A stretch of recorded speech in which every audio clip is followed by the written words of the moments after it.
To the other guests at the restaurant, to the sommelier making his rounds, to the couple celebrating their anniversary 2 tables over, I was just the woman who'd arrived too early for her reservation. I'd been watching the Callaway table for 40 minutes. Not obviously.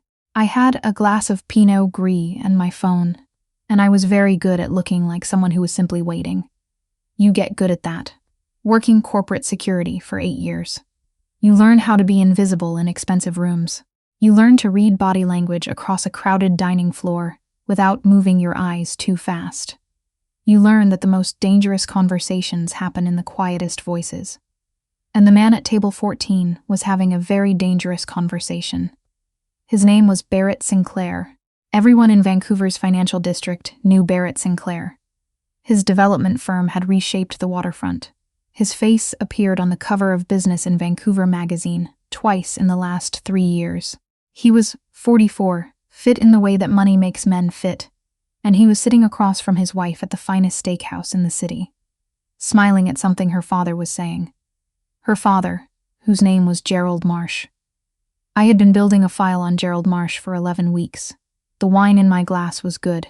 I wasn't tasting it. Barrett didn't know why I was here. He didn't know me at all. To him, I was a stranger in a dark blazer at a corner table, and that was exactly how it needed to stay for the next few minutes, while I figured out what I was going to do with what I'd just overheard. Because 3 minutes ago, walking back from the restroom, I had passed within 4 feet of Gerald Marsh and the man seated beside him. A man named Dennis, who worked for people I'd spent the better part of a year trying to connect to a money laundering operation that stretched from Surrey to Calgary. And I had heard Gerald Marsh say, very clearly, very calmly, like he was discussing the wine list, "Make it look like road rage. Do it before he files Monday." Monday was tomorrow. Barrett Sinclair was filing a whistleblower disclosure with the BC Securities Commission on Monday morning, and his father-in-law had just ordered him killed.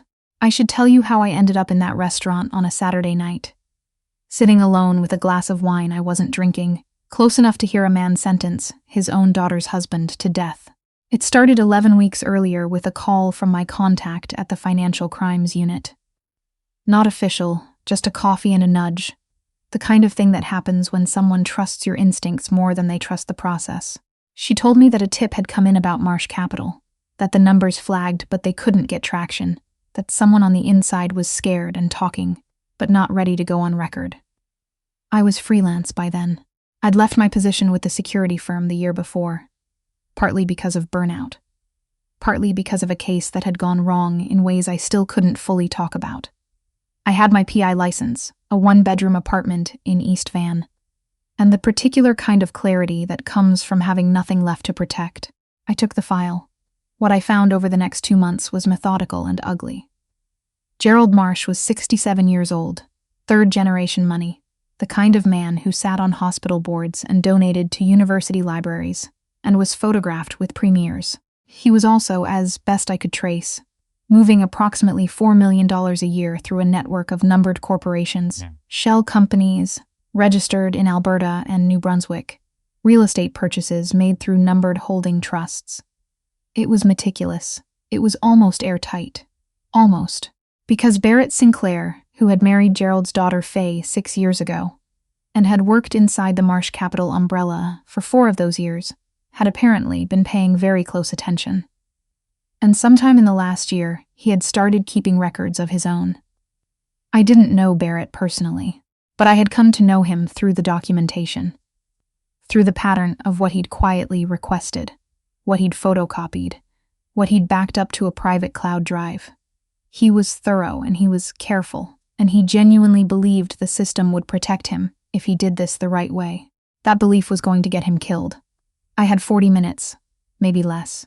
I signaled for the bill. I paid in cash. I stood up slowly, the way you do when you're not in a hurry, and I looped toward the back of the restaurant instead of the front. Not toward table 14, not yet. I needed 30 seconds to think. The man named Dennis had left. Gerald Marsh was leaning back in his chair, laughing at something, completely relaxed. Barrett was pouring more wine for Faye, who was beautiful in a way that made you understand immediately what kind of family she'd come from. The kind where appearance is the first language, where everything underneath is translated before it reaches the surface. I watched her laugh at something her father said. She didn't know. That was the thing I kept coming back to, standing near the host station pretending to check my coat. Faye didn't know what her father was. She had married a good man. She was sitting at a dinner table with her family, and she had no idea that by tomorrow her husband could be dead and her father would have ordered it. I made a decision. I went to the bar and I asked for a pen. The bartender gave me one without looking up. I tore a corner from the paper sleeve of my straw and I wrote 7 words. Then I walked to table 14. You get one shot at something like this, one moment.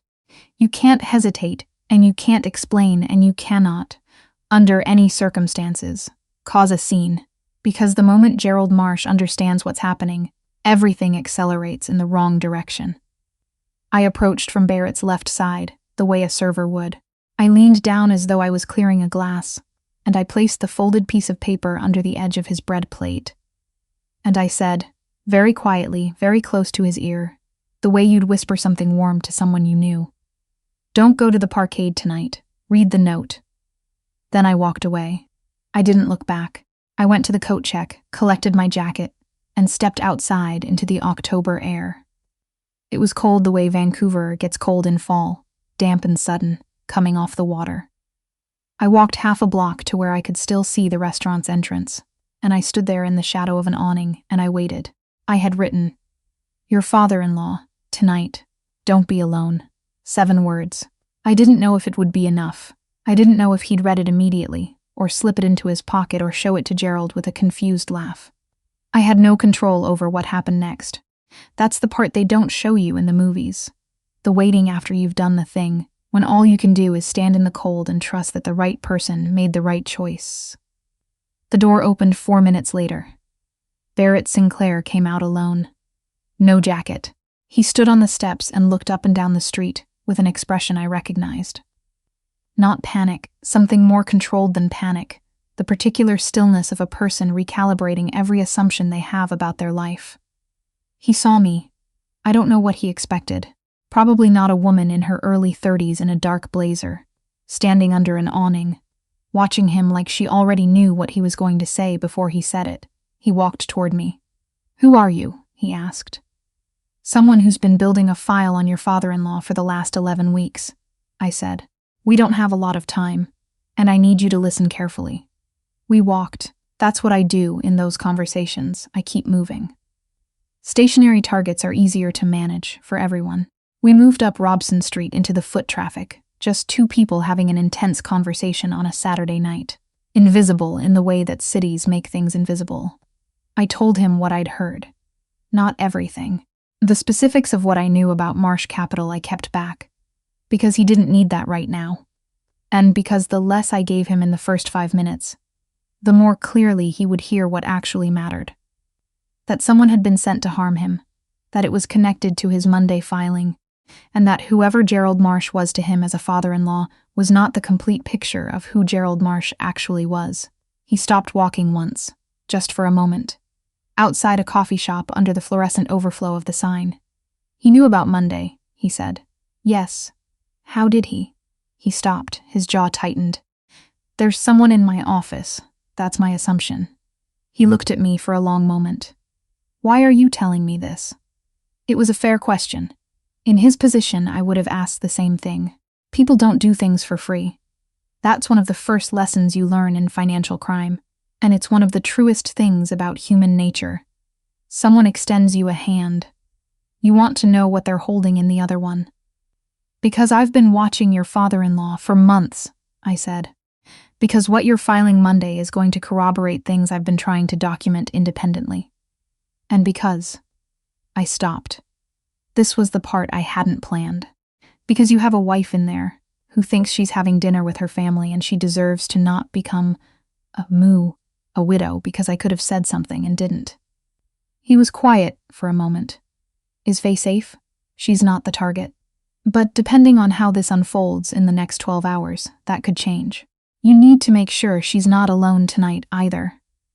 We found a Tim Hortons 3 blocks over. Not for any reason, except that it was open and ordinary, and the kind of place where 2 people could sit across from each other, and no one would look twice. I bought 2 coffees. Mine was terrible, and I drank the whole thing. I walked him through what I had. Not everything. I'm not constitutionally capable of giving someone the full picture in one conversation. I've seen too many situations go sideways because someone had information they weren't ready for. But enough. Enough for him to understand that his father-in-law's business practices were not an isolated set of decisions but a sustained pattern, and that the people Gerald Marsh worked with were not the kind of people who left loose ends because they were sentimental. Barrett asked good questions. He was frightened. I could see it in the way he held his coffee cup, the slight tension across his shoulders. But he didn't let the fear run the conversation. I found myself reassessing him as we talked. The file I'd built was all documentation and inference, numbers and patterns. In person, he was something else. Someone who had understood for months that he was living inside a situation that was going to demand something from him, and had been quietly preparing himself to pay that cost. I have copies in 3 places, he said. The commission, my personal lawyer, and one more that nobody knows about except me. Good. My lawyer knows to release everything if she doesn't hear from me by 10 a.m. Monday. Also good. I thought I had more time, he said. It wasn't self-pity. Just a fact, stated flatly. You have right now, I said. That's enough to work with. What followed was the kind of night that doesn't make it into the way people romanticize investigative work. There's no clean montage. There's a lot of phone calls and waiting and small decisions that feel enormous, and the specific exhaustion of trying to think clearly when your nervous system wants to shut down. Barrett called his wife from the Tim Hortons, while I sat 2 tables away, and gave him the illusion of privacy. I watched his face while he talked to her. I saw the exact moment he had to decide how much to say. He kept his voice steady. He told her he needed to step out for a bit, that something had come up with work, that she should ask her parents to take her home, and that he would explain everything later. I heard her voice through the phone, too far to make out words, but I recognized the tone. Confused. A little hurt. The tone of someone who has learned not to push and is now wondering if that was a mistake. He hung up and sat there, for a moment, with his hands flat on the table. She's going with them, he said. That's the safest option tonight, I said. He won't move against her. She's useful to him as long as everything is still in play. She's useful to him, Barrett repeated, like he was tasting the sentence for the first time. Like it told him something about the last 6 years that he'd suspected but hadn't articulated. I didn't say anything. Some realizations need room. My contact at the Financial Crimes Unit did not answer on the first call. She answered on the second one, at 20 to 10 on a Saturday night, with the particular alertness of someone who has learned to wake up fast. I gave her the short version. She was quiet through most of it. At the end, she asked 2 questions, the name of the man Gerald had spoken to, and the exact words I'd heard. I gave her both. Okay, she said. Give me an hour. I relayed this to Barrett. He nodded. We ordered more coffee. The Tim Hortons was getting quieter around us, the Saturday night rush thinning out. At some point, he asked me how I'd gotten into this kind of work. It was one of those questions people ask when they need to talk about something that isn't the main thing. When the waiting gets heavy and small talk feels impossible, so they reach for something real instead. I told him the short version. 8 years in corporate security. The case that went wrong. The decision to go freelance. I didn't tell him about the parts that still kept me up at night. About the woman I hadn't gotten to in time. About how that failure had rewired something in me permanently. I didn't know him well enough for that.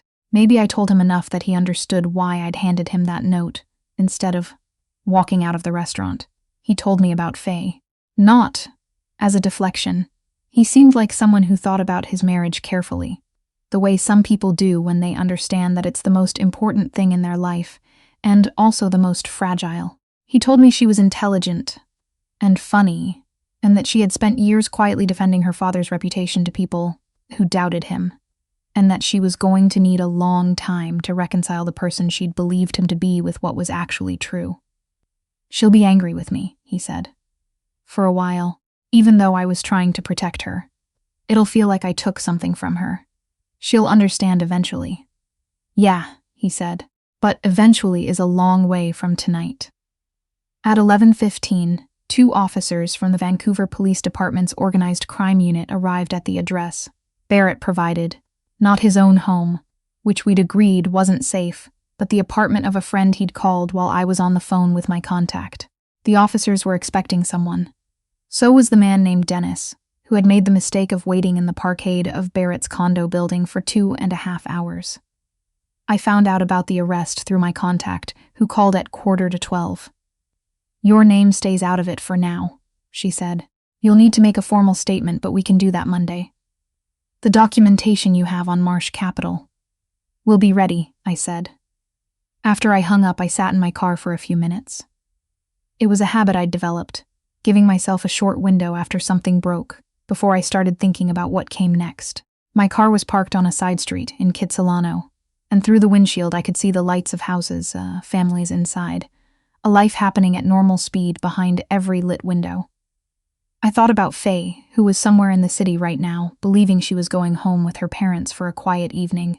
I thought about the way Barrett had looked when he first stepped out of the restaurant, that calibrating stillness, and how quickly he'd pulled himself together.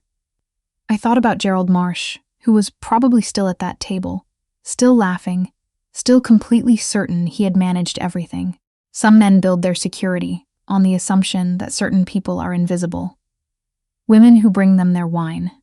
Women who work jobs that require them to move through the background of other people's lives. They are so confident in the architecture of their power that they never think to account for the person who sees everything and says nothing, and is also, quietly, keeping track. The following Monday was the longest day I'd had in years, which is saying something. Barrett filed his disclosure with the BC Securities Commission at 9:45 in the morning. His lawyer released her copies at 10. My formal statement happened in a government building in downtown Vancouver that smelled like recycled air and old carpet, and the officer who took it was professional and careful and asked the same questions 3 times in different orders to make sure the answers stayed consistent, which they did. Because I was telling the truth. Marsh Capital's accounts were frozen that afternoon. Gerald Marsh was arrested at 5:17 p.m. outside his home in West Vancouver. His lawyer was there within the hour. His wife, Faye's mother, a woman named Alice, who had, as far as I could tell, genuinely not known, sat in their living room and didn't speak for several hours. Faye found out about her father the same way she found out Barrett had known for months that something was wrong. All at once, standing in their kitchen while her husband sat across from her at the island and tried to explain carefully and completely everything he'd been carrying and everything that had happened in the last 48 hours. I know this because Barrett texted me that evening. Just 3 words. "She's still here." I sat with my phone for a moment after I read that. Then I typed back, "Good. Take care of her." I don't know what people expect when they hear a story like this. Maybe they expect a neater ending. Maybe they want the part where everything resolves cleanly. The villain sentenced, the couple restored, the city's a favor for it. What actually happened was messier and more human. The investigation into Marsh Capital took 14 months. Gerald Marsh's lawyers were very expensive and very persistent. Barrett's testimony was the keystone, but building the case properly took the kind of time that doesn't make for satisfying storytelling. Faye went to therapy. So did Barrett. From what I understand, and I only know this peripherally, through Barrett's occasional check-in texts over the following year, she went through exactly the stages he had predicted. Confusion, anger, grief. The anger at him for not telling her sooner was real, and it lasted longer than he'd hoped. But she worked through it with the methodical care of someone who decides to fight for something because they've decided it matters. They're still together. That's all I know for certain. Gerald Marsh is awaiting sentencing. The amount involved, once the full accounting was done, was closer to $9 million than the 4 I had initially estimated. The network extended further than I'd traced, not just Surrey to Calgary, but connections to offshore accounts in the Cayman Islands that the RCMP Financial Integrity Unit has been untangling for the better part of a year. As for me, I finished the last of my documentation in February, flew to Toronto for 3 days to meet with federal investigators, and came home to my apartment in Eastmans where the windows need resealing, and my upstairs neighbor plays guitar badly, but with great enthusiasm every Sunday morning. I went back to the restaurant once, Not for any reason. Just, sometimes you go back to a place to close a loop in your own mind. I sat at a different table this time. I ordered a glass of Pinot Gris, and I ate the bread and I watched the room the way I always watch rooms. Nobody looked at me twice. That's the thing about being good at this kind of work. You learn to exist in the background of other people's lives. You learn to see without being seen. Most of the time, that skill costs you things. It costs you presence, ease, the simple comfort of being known. But some Saturday nights, in the right restaurant, at exactly the right moment, it's the only thing standing between someone and the worst night of their life. And that, I've decided, is worth the cost of the wine.